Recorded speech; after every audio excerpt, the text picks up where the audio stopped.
Welcome back to Saturday Social, where we are joined by Manny and Lyes. Right, Joe, we're going to turn our attention to Liverpool right now. Manny is delighted. They are flying at the top of the Premier League and the Champions League, he just reminded me as well. So a lot going right on the pitch. But there's been a lot of talk this week about off the pitch, more specifically the contract situation. You've got Virgil van Dijk still yet to sign a contract extension, meaning that he could leave free at the end of the season. Then there was the situation with Trent Alexander-Arnold. The latest reports on that are that Liverpool have turned down an approach from Real Madrid. Lots of reports saying they've offered him a monster contract, so wait and see how that one plays out. And, of course, on top of all of that, Mo Salah had this to say to Sky's Pat Davison yesterday. Coming back here it's my last year in the club, so you want to do something special for the city? You said, again, in your first answer, this is my last season at the club. Do you really believe that when you say it? Yeah, so far, it's the last 6 months. There is nothing, no progress there. Like we're far away from any progress, so we just need to wait and see. Now, Manny, I know that you're glued to that. As a Liverpool fan, what are your thoughts on that interview? It's not nice to see, to be honest. Like, when he first came out after a match and said, oh, yeah, like, I don't really know what's going on. We're far away from negotiations and stuff. That was a shock to me because I'd never seen him come out and speak like that. But I think it's kind of embarrassing for the club, in a way, to let such a legend be treated in a way where he's having to come out and almost, like, beg for a new contract, especially with what he's doing on the pitch right now. It can't be ignored. So it's really, really weird for me. But it's not just once. It's like every week we're talking about the contract. So it's not a good look. Of the three players, Virgil van Dijk, Mo Salah, Trent Alexander-Arnold, who do you think is most likely to leave? I think Trent is most likely to leave. I think Virgil is hardest to replace. Right. And I think with Salah, we've got to get it done. Ooh, yeah, I like that. Salah has to get done, surely. Surely that would have to. It gave its perfect timing because it gave us a great... Well, we think it's a good idea anyway. We'll see soon for a next segment. Yeah, absolutely. We've asked our guests to replace all three of the contract exit players. So we're not saying that these players are definitely going to leave, but in a hypothetical world in which Salah, Van Dijk and Trent were to go, who would you replace them with? Now, these could be new signings, or this could be sort of promotion from within, players that you think are outstanding at a young level. Should we start with Trent replacements? Yeah. If Trent was to go to Real Madrid, let's say, who do you think would be the first name you would start in that right-back slot? Was he not there? Yeah. Let's have a look at you both. Let's have a look at both your suggestions. Gone with... So you're both promoting from within. Why are you going for Conor Bradley? Let's go to the neutral first. Can I first say this, right? Of all the five players, I found this so difficult because you can't replace the quality that these guys possess. I think you're looking at, in each position, the best in the world. For me, Trent's the best right back in the world. I think Van Dijk's the best center back in the world. I think Salah's the best in his position as well, too. So you're not finding direct quality. But I do think Trent is the easiest to replace in terms of, to be a successful team, I think you have to have a top center back. I don't think that's a non-negotiable. You have to have a top goal scorer for the most part.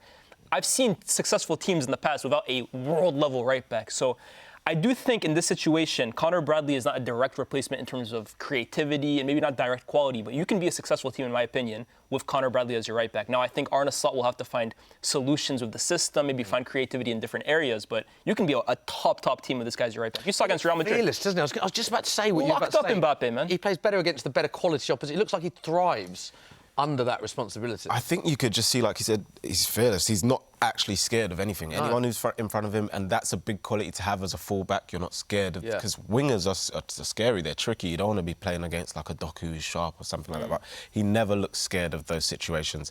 And I think the big thing for me as well is the fact that, like you said exactly, you're not going to replace that creativity. But I think people forget what we get with Trent is a bonus, which is why we want to hold on to him.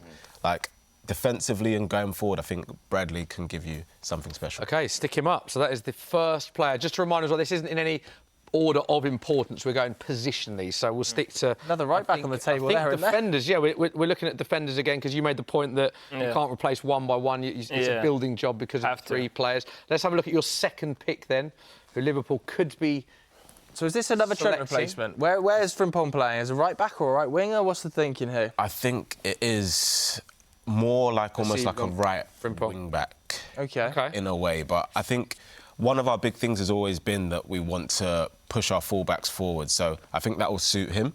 I think if we are going to try and replace creativity, he can score, assist, and he's got the energy to get up and down the field. So I think Frimpong would be a good addition. You've not gone Frimpong? No, I've not gone for a right back. I think, like I said, the right back's at home. He's going to go one right back. No, you wouldn't sign a right back. If Trent was to leave, would you not sign one? Maybe a backup. I think Connor Bradley deserves a shot at the first choice position. Every time he's been called upon, I feel like he's been impressive. So if you have somebody from within, why go and spend another 60 million? What do you make of the Frimpong shout? I said, He's a 3 and a 4. He's used to playing a 3 with Leverkusen, more of a wing back. He's almost a winger, for being honest. Like, he plays so high up for those guys, and he's a top player. But I would go for him. I would give him a year, honestly. So let's have a look at your second pick then. Yeah, I've gone This for... is the Virgil van Dijk replacement, is it? Yeah, one of my two. I've gone for two different guys. I look at Dean Howson, and when he left Juventus this summer, I think it was a massive shock that he ended up at Bournemouth, because even this summer he was regarded as one of the best centre-back prospects around Europe. And the fact they let him go when they've had centre-back issues is absolutely crazy. And he's been a revelation at Bournemouth, who, let's not forget, last year had a great partnership between Zabarni and Senesi. He's come in, he's destabilized that, and rightfully so. He's been incredible, such a good ball player, so good in the air, very able defensively. And like I said, it's very difficult to find Van Dijk in the market. Yeah. You're not going to. But if you can find somebody that maybe has the potential to reach a similar level in the next few years, as young as he is, I know he just joined, but I think it's worth a shot. Yeah, Joe and I know all about him because he scored in wins against both Spurs and Man United. So we're very aware of him. 6'5" as well, massive. Linked to Real Madrid I'm heavily this week intrigued to see his progression, actually, because he looks a real top player. Okay, let's get stick both him of up those up then. And are we going to talk about some more centre-backs now? Yes. That's sort of... You're promoting from within, are you, Yes, Manny? And you're signing what is these clearly one of the superstars in the... Yeah. These are Van Dijk replacements Yes. for both of you, yeah. Yeah, like I said, and in the market, you're not really going to get Van Dijk. And if you do, like, you're going to spend crazy money. So I thought about Bastoni, but I just thought, no, we're not going to be able to do that, facilitate that. So I think Quansah last season showed qualities of being a top centre-back. If we can give him that chance, that exposure, and get his confidence back, because he doesn't look as confident right now, then who knows what he could become. What level are we talking about at Quansah? Obviously, Thomas Tuchel has just started in his role as England manager. He's been capped for the under-21s. He's not capped for the England team. Do you think he's a player, if he got more game time for Liverpool, that could break in to the England squad under Tuchel? Yeah, like I said, when he was playing and getting games, everyone was waxing lyrical about him, saying that this guy could be the next big thing. So I think, why not try it? I don't think we've got too many options, I'll be honest. OK. And you've gone for a name that we're very familiar with on this show. Neve did the job for me a few weeks ago, to be honest. But no, I agreed with everything she said. Bastoni is one of the most impressive centre-backs in Europe. And I look at the way Van Dijk kind of operates, right? Van Dijk is such a luxury because he can kind of be the aggressor of the two, but he can also be the more elegant ball player. And it's very difficult to find someone as good at both. I think he does this to a pretty good level as well, too. And he's naturally left-footed. Van Dijk is more the left centre-back. And I look at the progression that he kind of offers, both in terms of carrying the ball forward and his passes, his diagonals. I think if you're looking to replace the ball playing of Trent and then also defensive stability, I think he's almost kind of like a two-for-one package there. Yeah. He's only 25 still, best defender in Serie A last season. What sort of price tag are you talking about, It's massive, of course. That's You're exactly, talking big. But I also think if you're losing, like I said, in my opinion, the best centre-back in the world, the best right-back, you got to spend big to replace them. This is part of the problem, is that all of the best players that they could potentially be losing are going for free. Crazy. So they're not going to recoup the fees that Exactly should be going for But to be fair, but then you could also kind of £120 spin it on like, okay, they're choosing not to pay the wages, they're not going to pay the bonuses and stuff like that. So if you're going to have all this money that you didn't want to pay it to 30-year-olds, you better pay it to the guys who are deserving, maybe a few years younger. Yeah. Any other alternative shouts? I know you've both spoken previously about Mark Gahey, and he's been linked with other moves. Is he a player that you could see profile-wise at Liverpool, or not for you? I prefer the two I went for. I can see it, but it's the price tag again that's the issue. And sometimes we have been known to like sort of hold the pocket a bit and just like not spend. So Shout out as well, I think Murillo would be quite interesting. Quality at Liverpool. Like that left-sided, left-footed centre-back, really good on the ball, drives A into little bit crazy, huh? I love him. I but love he's him. like- I think a little bit crazy sometimes Yeah, good. I agree. Okay, let's move on to your fourth picks. Reminder again, these aren't in any particular order. We're now going to the more attacking phase. You've looked at replacements for potentially the outgoings of Trent and Virgil van Dijk. You've now got to look at replacing arguably the most informed player in the world, Mo Salah. Good luck with that one. Who have you gone with? Agreement. Both gone with... Oh, wow. Mo Kudus, Manny. like I said before, I think Kudus is a special player, and I think given the right environment, he could thrive and go to different levels. And I think one thing that people forget, we're not going to replace Salah himself. However, we always have been able to replace goals.